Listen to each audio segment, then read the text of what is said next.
असल जिंदगी में सुखी कौन है?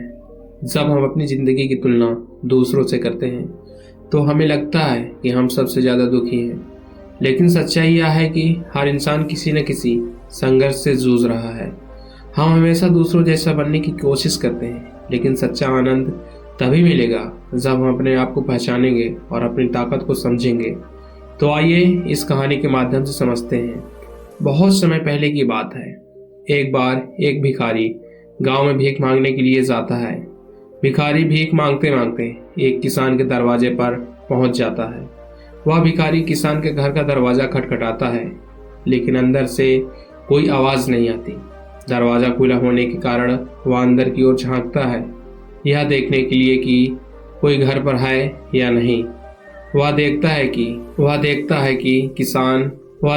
कि किसान और उसका पूरा परिवार एक साथ बैठकर बात कर रहे हैं। बच्चे किसान के साथ लिपटे हुए हैं, खेल रहे हैं।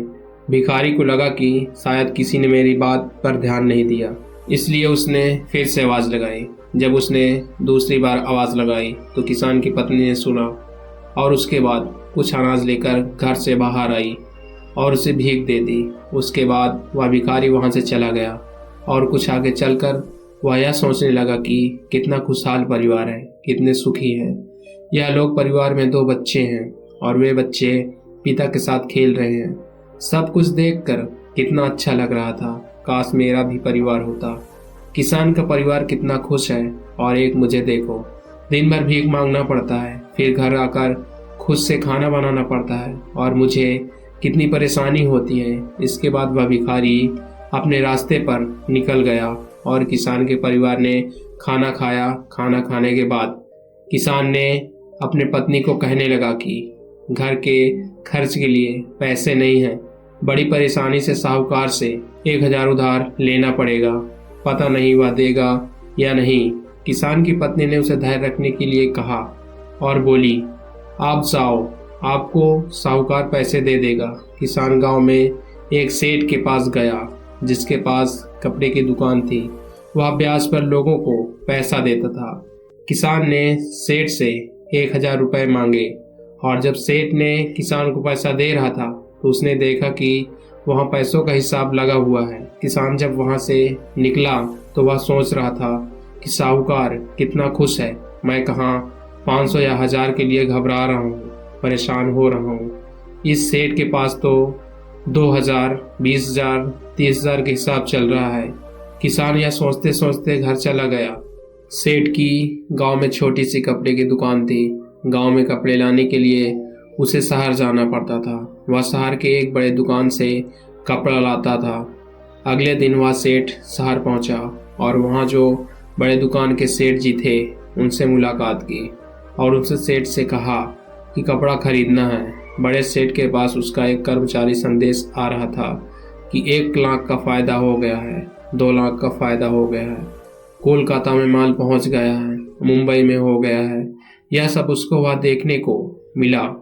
जब गांव का सेठ वहां से निकला तो वह सोचने लगा कि हम अपने आप को इस गांव का सबसे बड़ा सेठ मानकर बैठे हैं और 50,000, 1 लाख में खेल रहे हैं। यहाँ तो लाखों करोड़ों का फ़ायदा हो रहा है। यह सोचते सोचते वह सेठ कपड़े को लेकर अपने गांव के लिए रवाना हो गया। सेठ के पास उनका नौकर आया और बोला, एक उतार आया है मालिक, 7 लाख का घाटा हो गया है। सेठ जी का दिमाग ठनक गया। तभी दूसरा नौकर आया और बोला, आज आपको दावत में जाना है। अपने जो राय बहादुर साहब हैं उनके यहाँ दावत है। लाट साहब आने वाले हैं, आप तैयार हो जाइए, हमने मोटर गाड़ी लगा दी है। सेठ जी दुखी मन से तैयार हुए और गाड़ी में बैठ गए और कुछ देर के बाद सेठ जी की राय बहादुर के घर पर पहुंच गए। वहां दावत सजी हुई थी, बड़े बड़े सेठ आए हुए थे। सेठ जी के लिए तो बैठने तक की जगह नहीं थी। जैसे तैसे इनको कुर्सी मिली। उसके बाद सेठ जी देखने लगे कि कमिश्नर आ रहा है, कलेक्टर आ रहा है, बड़े बड़े अधिकारी साहब आकर मिल रहे हैं। यह सब नज़ारा देखकर सेठ जी सोचने लगे कि कहाँ मैं अपने आप को सेठ मानकर बैठा हूँ और कितना खुश हो रहा हूँ। सबसे ज़्यादा तो सुखी ये हैं, इनके पास बड़े बड़े अधिकारी आते हैं, चाय पीते हैं, हाथ मिलाते हैं। जलवा तो इनका है। इसके बाद सेठ जी राय बहादुर से मिले और उन्हें तोहफा दिया, खाना खाया और अपने घर के लिए रवाना हो गए। राय बहादुर साहब के यहाँ दावत खत्म हो चुकी थी और इनका सर दर्द होने लगा, क्योंकि इन्हें दिन भर से चिंता थी कि दावत कैसी होगी। जाकर कमरे में लेट गए।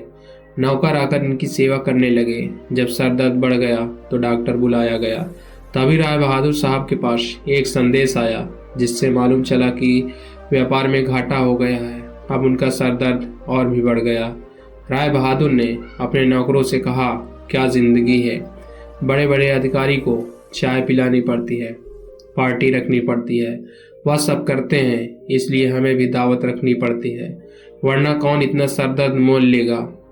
तभी उन्होंने देखा कि खिड़की से एक भिखारी जा रहा था, जो अपने हाथ में डंडा लेकर गाना गा रहा था। राय बहादुर साहब ने नौकरों से कहा, देखो, जिंदगी में खुश तो यह है, सुखी तो यह है, इसको कोई चिंता नहीं है, न घाटे की और ना ही फायदे की। यह वही भिखारी था जो किसान को सुखी मानता था, खुश मानता था। दोस्तों, हर इंसान खुश तो है, लेकिन वह अपने से धनवान व्यक्ति को देखकर दुखी हो जाता है और उसे लगता है कि सिर्फ धनवान व्यक्ति ही खुश है और सुखी है। लेकिन धनवान होने का अर्थ यह नहीं है कि वह व्यक्ति सुखी भी है। अगर आप जीवन में खुश और सुखी रहना चाहते हैं तो अपने से धनवान की ओर न देखें, क्योंकि हो सकता है जो जीवन आप जी रहे हो वैसा जीवन पाने के लिए कुछ लोग तरस रहे हो। दोस्तों, दूसरी सीख जो हमें इस कहानी से लेनी चाहिए, जो हमें अपने आप से रूबरू करवाती है और हमारी असलियत दिखाती है कि हम जैसे हैं वैसे ही अच्छे हैं। इस कहानी से हमें यह सीख मिलती है कि सुख केवल धन, शोहरत या बड़े पद में नहीं होता, बल्कि हमारे नज़रिए में छिपा होता है। हम अक्सर दूसरों की ज़िंदगी को देखकर यह सोचते हैं कि वे हमसे ज़्यादा सुखी हैं, लेकिन हर इंसान के जीवन में कोई न कोई संघर्ष ज़रूर चल रहा होता है।